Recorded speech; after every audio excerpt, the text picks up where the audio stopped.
6,000 feet above sea level, La Plagne in France, built for the 1992 Albertville Games, and it's 8 years since the FIBT World Cup has been here. Simone Bertazzo of Italy, struggling with a hip injury, wasn't fit enough to push his sled. He sat in at the start in the first heat, but look at the trouble his crew had getting in.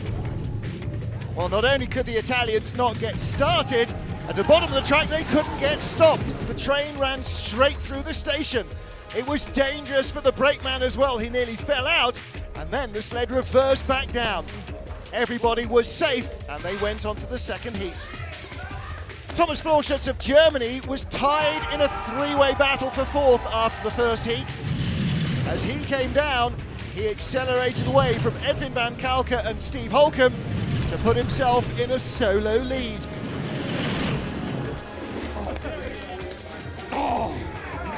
Track record holder Christoph Langen looking pleased with that drive. 8 years ago in the World Cup race, Alexander Zubkov of Russia was only in fourth place. Third after the first heat, he was just 500ths in front of Florschutz as he took on the track for a second time. And the margin was coming down. He dropped behind and Florschutz was on the podium. It looked as though Zubkov would have to be content with fourth again. Two sleds remaining, Germany leading, two German crews left. Germany 1 on top of the pile as Germany 2. The junior world champion Max Arndt took up the challenge. He was 800ths quicker than Florschutz in the first heat. Could he keep the lead?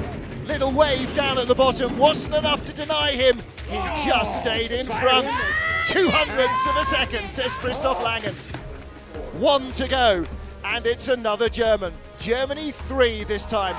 Manuel Mahata, roundly criticised by the German media after a poor weekend in Eagles, struck back with a vengeance. He led the first heat by a tenth of a second, and he opened up a massive advantage. It was neck and neck behind him as he left them trailing in his wake, a quarter of a second clear. Christoph Langen celebrating a German 1-2-3. And Langen's track record for 1998 still holds strong. Manuel Mahata then the comfortable winner. Look how close it was behind the world champion. And it is now Alexander Zubkov who leads the four-man rankings. But Mahata, the man with the gold medal, here in France.